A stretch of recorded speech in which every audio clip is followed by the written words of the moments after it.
Hello again, everyone. In this pre-lecture video, I want to talk a bit more about adiabatic processes.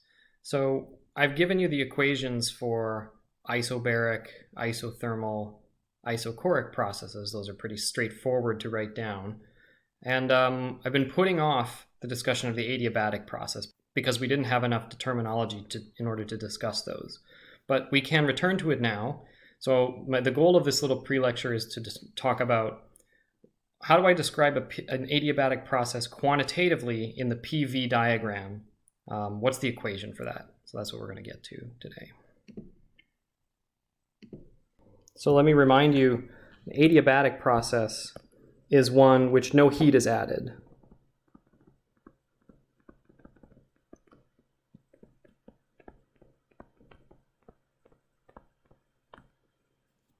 And that's not the same as isothermal, so don't confuse it with isothermal. Isothermal means constant temperature. So for an ideal gas, if PV equals number of moles times R times T, an isothermal process has P times V equal to a constant. Or in other words, P is equal to some constant divided by V. And in the PV plane, like this, that means that if let's say I start at some initial point P0, V0, and then maybe I double my volume to V0, that means my pressure has to go down by a factor of 2, so this will be P0 over 2, so that the product P times V is a constant. That's isothermal. And basically what we want to do is determine what is the equation for an adiabatic process. Let's start with the first law of thermodynamics. That's a good place to always start. So du is equal to dq minus dw. And if it's a reversible process, I can put here pdv. So it's a reversible process. And if it's an adiabatic process, let's dq is 0. Now for an ideal gas, we know that U depends only on T, right? It's number of moles times CMV times T. So du is equal to the number of moles CMV times dt. And therefore, I have Nm CMV dt is equal to minus P dV. So let me call this equation 1, since we will come back to this. Let's call this equation 1. And let's play around with this a little bit. By Mayer's equation, I know that CMP is equal to CMV minus, or plus R. So this will be CMP minus R dt equals minus P dV. So here I used Mayer's equation, which is CMP is CMV plus R.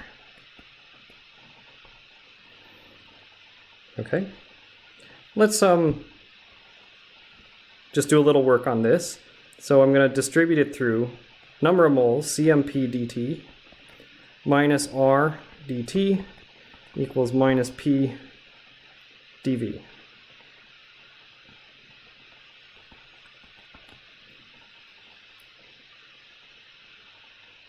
And now what I'm going to use is the ideal gas equation of state. So let's use the ideal gas. PV equals NM RT, and let's take the differential of both sides. We've done this a few times. So the left side I have PdV, the right, then I have a product rule, so plus VdP. The right side is number of moles times R times dt. I'm assuming that the number of moles is constant, closed container.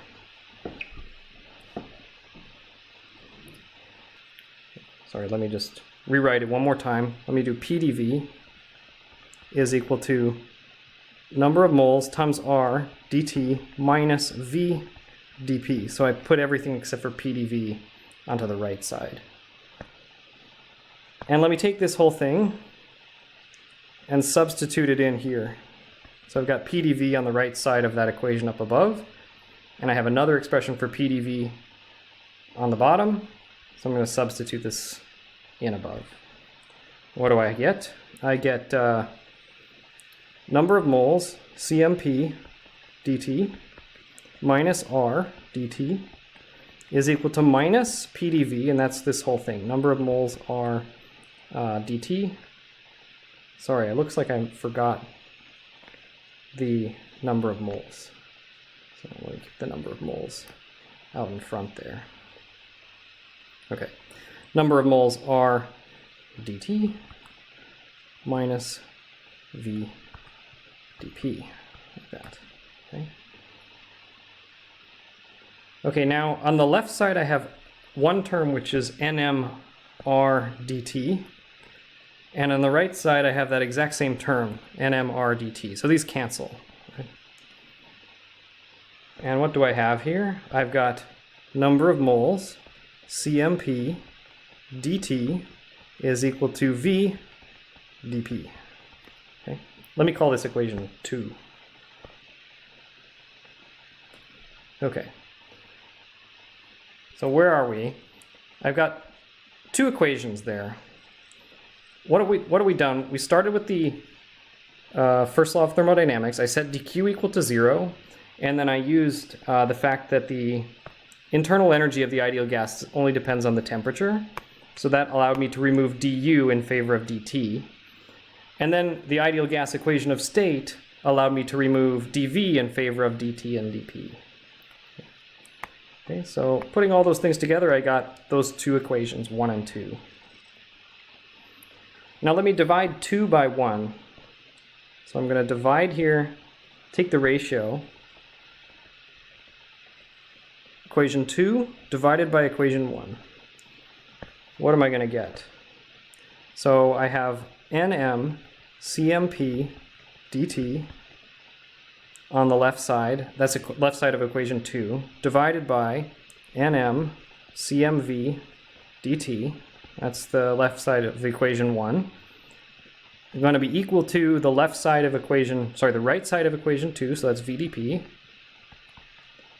divided by minus PdV, that's the right side of equation 1. And you can see a bunch of things cancel. So this number of moles cancels out and the dt's cancel out. CMP divided by CMV is what we call gamma. So remember, gamma was just a definition, just to save us some writing, CMP divided by CMV. It's called the Adiabatic Index.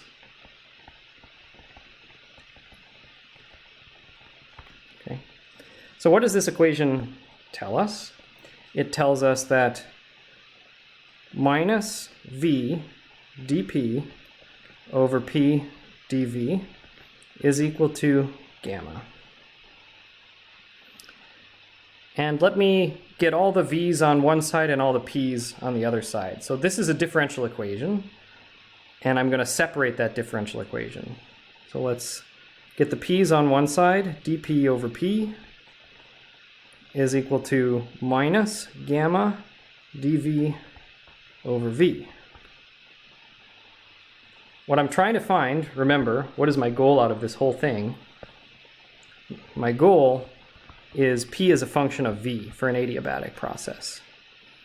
So this is a differential equation expressing that, and I have to solve that differential equation. And what I'm doing now is I'm separating it, and we're going to integrate it now in order to solve this differential equation. So let's put some integral signs on each side. dP over P equals minus gamma integral dV over V. I brought the gamma outside because it's a constant. And these integrals are very straightforward. So we'll have here natural log of P is equal to minus gamma times the natural log of V plus constant, right? I only need one constant because I could put a constant on the left and a constant on the right, but then I could lump those two together and call it a different constant. So I just have one constant there. What I'm trying to do is get p as a function of v. So let's try to solve it. In order to do that, I need to take the exponent of both sides. So e to the natural log of p equals e to the minus gamma natural log of v plus c. Okay, now a couple things we can do to simplify this. The left side is just p. E to the natural log of p is p. This one looks like it could be simplified pretty well. The problem is of this gamma here, right? If I have e to the natural log of something, I can simplify it, but the gamma is ruining everything. So let me do a log rule here. E to the minus, e to the natural log of v to the minus gamma. Okay, so I'm using a log rule. Remember, natural log of x to the n is n natural log of x. So if I have something out in front of the natural log, I can bring it inside the natural log in the exponent. So I had the minus gamma out in front of the natural log, I brought it inside of the natural log in the exponent. Plus a constant. And the constant is in the exponent, so let me break it into two pieces. So e to the natural log v to the minus gamma times e to the c. Right? Here I'm using e to the a times e to the b is equal to e to the a plus b. So I had a sum in the exponent before. That's the same as the product of e's with the two separate exponents. Okay, this is just some other constant. So let me call it k. This is some constant. I just don't want to write it as e to the c. I want to just write k. So it's some other constant. And now I can simplify the e to the natural log of something. That's just p equals v to the minus gamma times k. Multiply both sides by v to the gamma. I have p times v to the power gamma is a constant k. So this is the equation for my adiabatic process. This is p as a function of v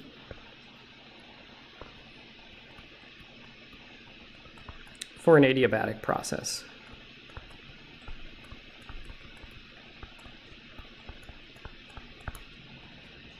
Notice it's not the same as isothermal. So isothermal had p times v is equal to a constant. If I go all the way up here, here's isothermal. P times v is a constant.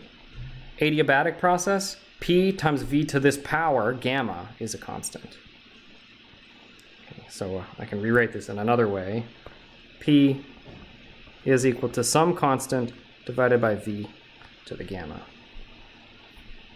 In other words, this product, p times v to the gamma, is constant along an adiabatic curve. Another way you could write this is p initial, v initial to the power gamma is p final, v final to the power gamma. That combination, p times v to this power, never changes if I don't add heat to the gas. That's the main result that I wanted to derive. There's a couple more relations which are useful here. You see, this one has p times v to the gamma is a constant.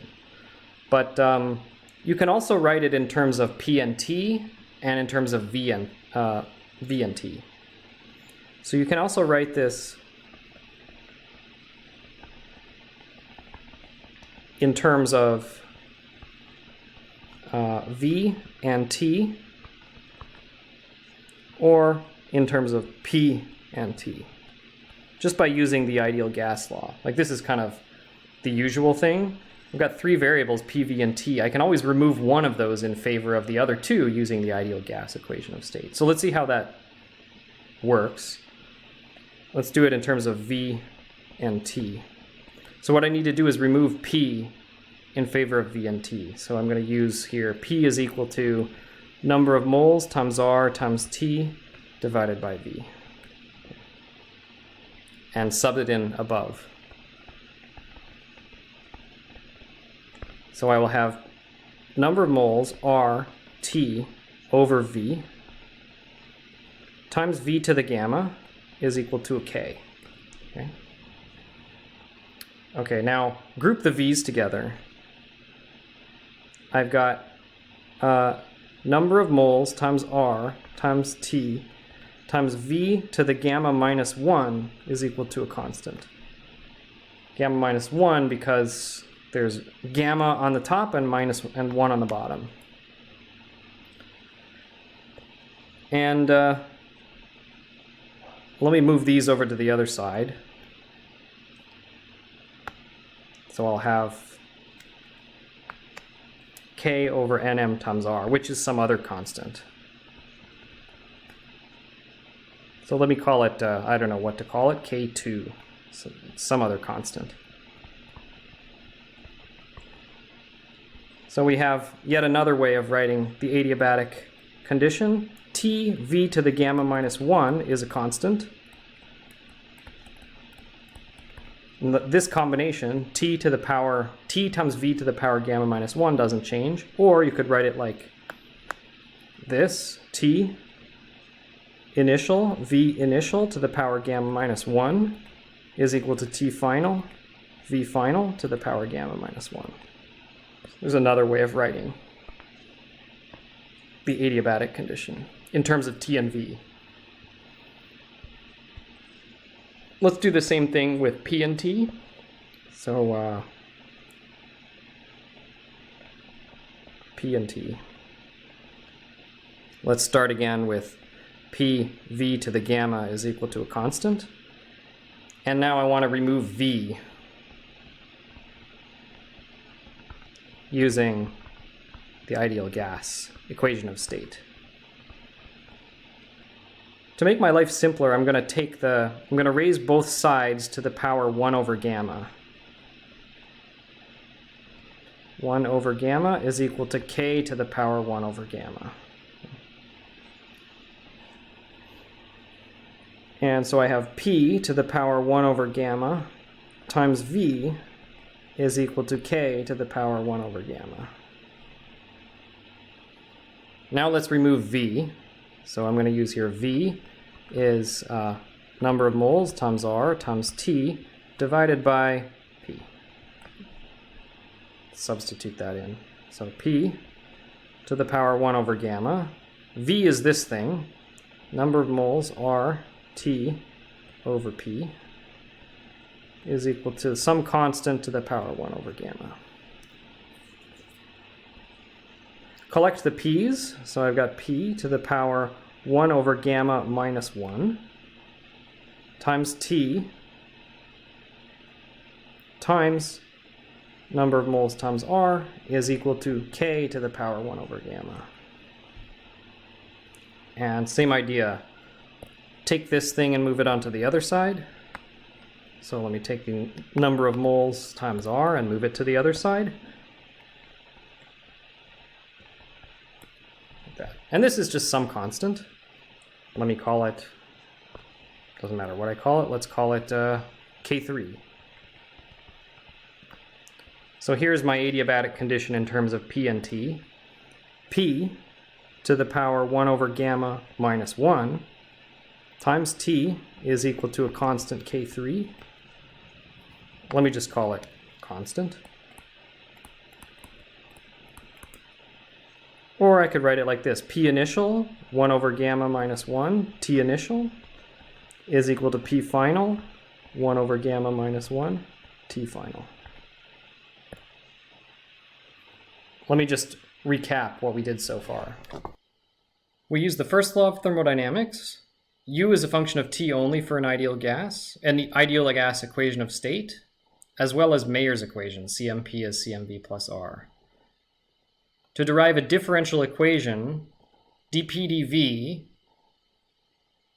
in terms of V and P, for what's going on an adiabatic process. We solved that differential equation by separating and integrating both sides. We found that this combination, P times V to the power gamma, is some constant, or P initial V initial to the power gamma is P final V final to the power gamma. Remember, gamma is a constant which depends on the gas. So if it's a monoatomic gas, it has a certain value. If it's a diatomic gas, it has a different value. Okay.